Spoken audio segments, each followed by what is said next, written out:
There is a golden rule in global trade.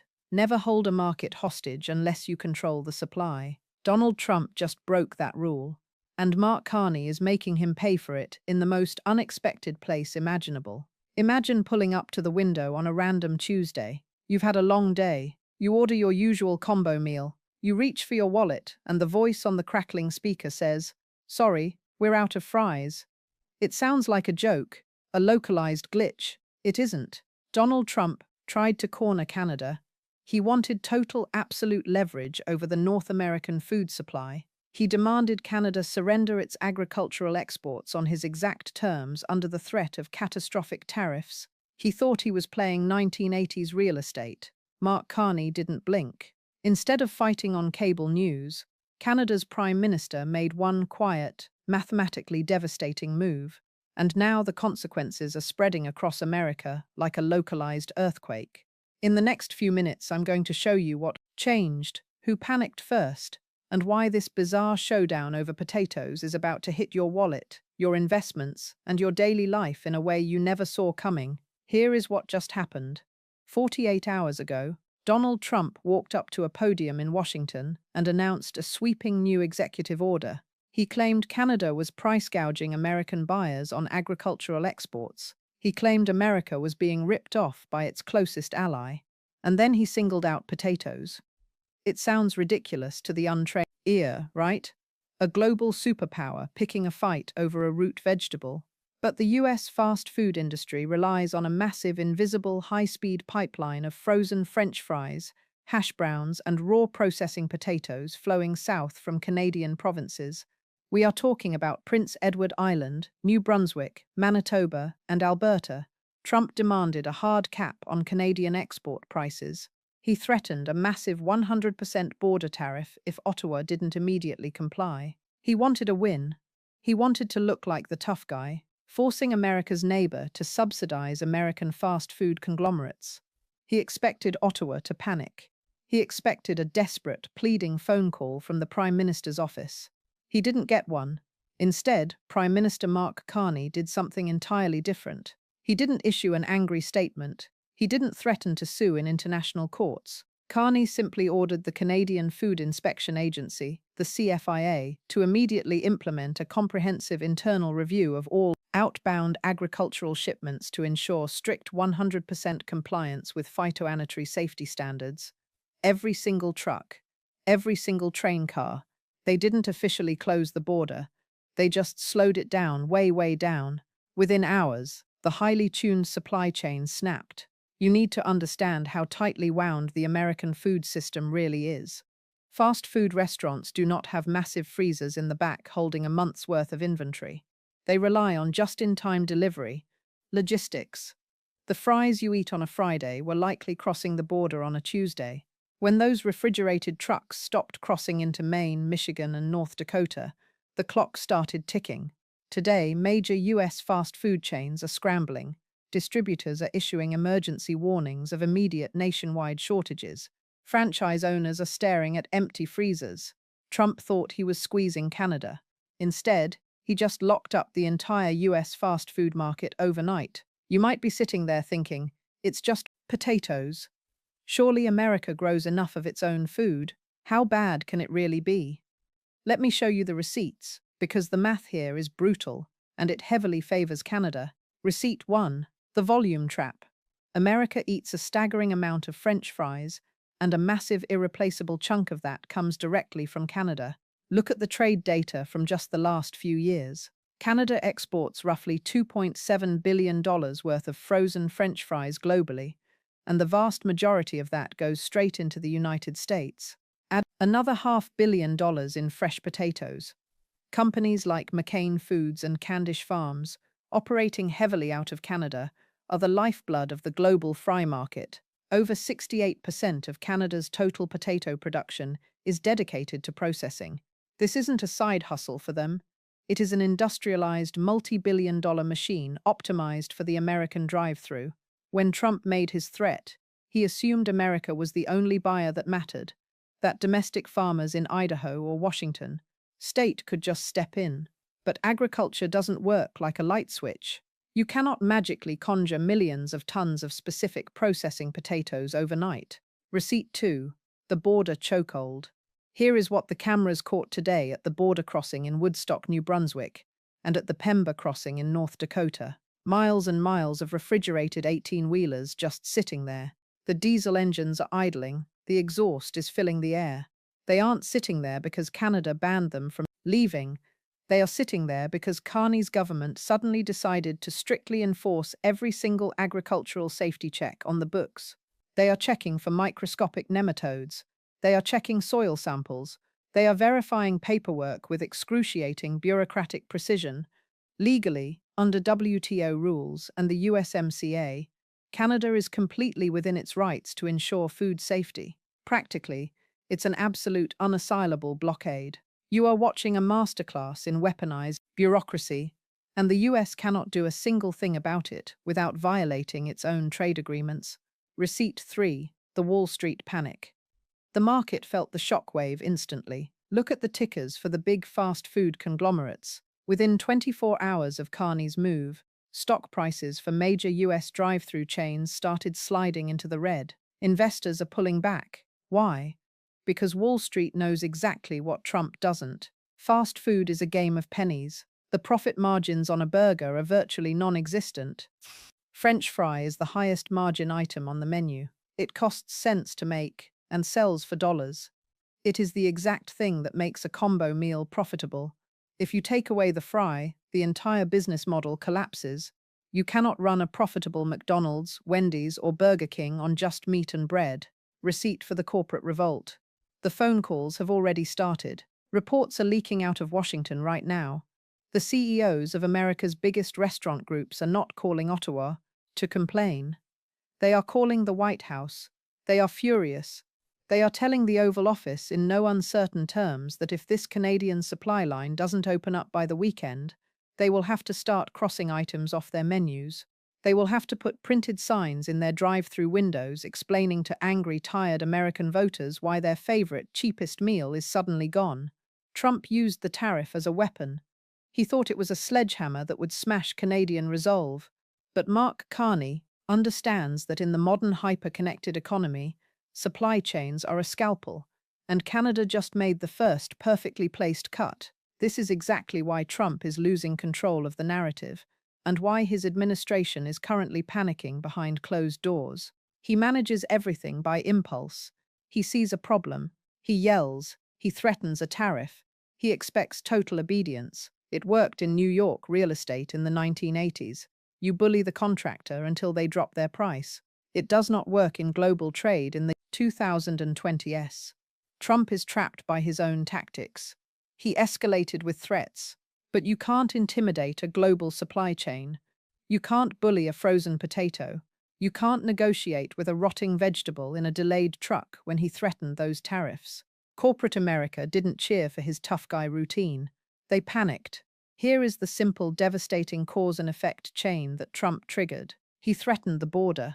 Companies immediately paused their purchase orders. The supply lines got nervous. Freight companies raised their shipping rates to cover the delay times. Wholesale prices spiked instantly. Franchise owners passed the cost to the consumer. Voters felt it in their wallets. And now the American consumer is going to pay the ultimate price for a political stunt. Trump wanted to look strong for the cameras, but right now inside the West Wing, they are scrambling. They didn't have a backup plan. They don't have a strategic petroleum reserve for frozen fries waiting in an underground bunker somewhere. American farmers cannot instantly pivot to cover a multi-billion-dollar shortfall. Potatoes take time to grow. They require specific soil, specific weather, and massive specialized processing plants that take years and billions of dollars to build. Trump picked a fight he absolutely cannot win quickly, and the longer it drags out, the worse he looks. His leverage just backfired. He tried to hold the US market hostage, assuming Canada would pay the ransom just to keep the trade flowing. Instead, Canada just changed the locks on the building, and worse for Trump, his political allies in the American Midwest, the agricultural heartland, are starting to get incredibly nervous. If Canada is willing to play this hard ball over potatoes, what happens when they decide to look at American exports heading north? What happens when Canada starts strictly inspecting American corn, American soybeans, or American dairy? Trump is discovering that in a trade war with your closest neighbor, everyone bleeds. But the guy who started it takes the blame. This is where you see the stark, undeniable difference in leadership. Look at Mark Carney. He doesn't fight like Trump fights. You will not see Carney rage tweeting at 3 a.m. You won't see him calling names from a podium or making wild, unsubstantiated claims about American farmers. Carney uses systems. He uses alliances. He uses the cold, hard, unforgiving math of global markets. He turns pressure into leverage. You have to remember who Mark Carney is before he stepped into the political arena. He ran the Bank of Canada. He ran the Bank of England. He spent years at Goldman Sachs. He understands global financial flows, logistics, and market vulnerabilities better than almost anyone else on the planet. He knows exactly how fragile the American consumer economy is to sudden, unexpected shocks. While Trump was screaming about tariffs on television, Carney was quietly picking up the phone to Europe and Asia. Sources claim the Canadian government is already fast-tracking export subsidies and logistical support to route those stalled shipments. If America doesn't want Canadian agricultural goods, Japan does, South Korea does, the European Union does. Canada is already a top exporter to these regions. Carney is building a firewall around the Canadian economy. He is proving that Canada has actual, tangible sovereignty. He is sending a very clear, very dangerous message to Washington. We are not your warehouse. We are not your backup generator. We are not your 51st state. If you want stability, you pay for it, with respect and fair trade. If you want our resources, you respect our rules. Carney didn't raise his voice. He raised the cost of ignoring Canada, and the markets trust Carney. That is the critical difference. When Trump speaks, the markets brace for chaos, volatility, and uncertainty. When Carney moves, the markets adjust to a calculated new reality. Carney is playing a long-game strategy. He knows that Trump politically needs a quick PR victory to feed his base. Carney doesn't need a PR victory today. He just needs to hold the line, keep his composure, and wait until American corporations force Trump to back down to save their own profit margins. He is letting Trump's own domestic pressure cooker do the work for him. You need to step back and look at the massive picture here, because this is not just about fast food. It's about history shifting in real time right in front of our eyes. What this means for you sitting at home is profound.